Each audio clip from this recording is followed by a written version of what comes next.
Vous êtes bien dans le 64 minutes, le grand rendez-vous de l'information sur TV5 Monde, la chaîne francophone mondiale. Avant de revoir l'essentiel, les temps forts de l'émission, on fait le point sur l'actualité.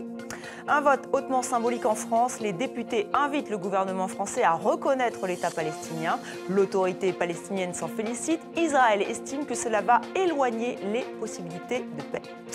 L'horreur au Kenya, des chebabs somaliens ont attaqué des ouvriers à la frontière. Au moins 38 personnes ont été tuées. Le président kényan a limogé son ministre de l'Intérieur et son chef de la police. L'Europe donne son feu vert au projet Ariane 6. Cette nouvelle fusée doit concurrencer les modèles américains et russes. Premier tir prévu en 2020.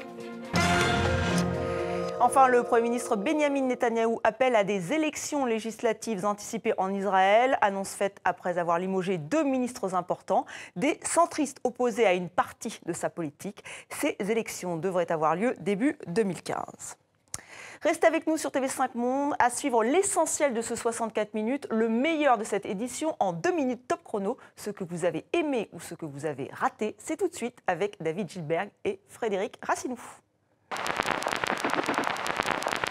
Il y a près de 2 ans, ces 2 universitaires et ce révérend lançaient Occupy Central.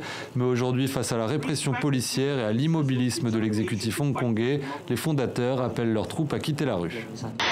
Une par une, les boutiques et les banques autour de la place Zocalo sont prises pour cible.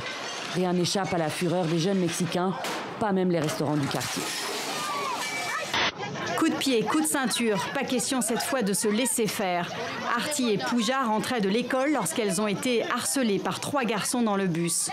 Attouchement, gestes obscènes, plutôt que de subir pour ne pas s'attirer la honte des autres passagers, ces 2 sœurs se défendent bec et ongles. Les négociations vont-elles s'accélérer pour la vente du Rafale à l'Inde? C'est en tout cas ce que semblent dire Paris et New Delhi aujourd'hui. Le Liban est déjà fait partie, d'une certaine manière, du champ de bataille syrien, car les villages libanais qui sont à la frontière syrienne sont habités pour certains par des chiites qui soutiennent le Hezbollah qui fait la guerre en Syrie, et d'autres sont sunnites et accueillent des djihadistes. Dernier préparatif avant le départ et direction Mabella, un quartier pauvre de Freetown. Awa fait partie d'une équipe de contact traceurs de la Croix-Rouge chargée de contrôler les populations en quarantaine lorsque des victimes d'Ebola ont été signalées. Qu'on verra avec Paris, c'est que de 2 choses l'une, où on a un accord qui effectivement répond aux ambitions qui sont les nôtres. Ou bien il faut trouver un autre système de gouvernance, alors peut-être régional, peut-être différent, mais il ne faut pas continuer à faire des COP qui n'aboutissent à rien si à l'accord de Paris, on aboutit à un accord à minima. Depuis 2010, Christiana Figueres est la patronne du climat à l'ONU et son discours à propos du charbon est sans ambiguïté. Il n'y a aucune place pour le charbon dans la production énergétique du futur, à moins qu'il ne soit accompagné de hautes technologies de capture et de stockage du carbone. C'est certainement pas un problème de riches, parce que quand vous voyez la situation des Chinois, y compris les plus modestes, qui vivent dans des villes où on ne voit plus la couleur du ciel autre que gris jaunasse, c'est pas un problème de riches. Le Festival des 3 continents, comme son nom l'indique, ou comme on peut le deviner, c'est le festival des cinémas d'Afrique, d'Amérique et d'Asie. C'est un festival qui existe depuis 1979.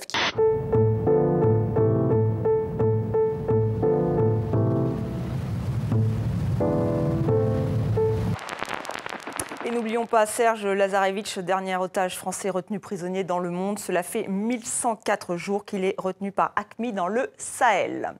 Voilà, c'est la fin de ce 64 minutes. Merci à vous de l'avoir suivi. Je vous retrouve demain. D'ici là, restez sur TV5 Monde.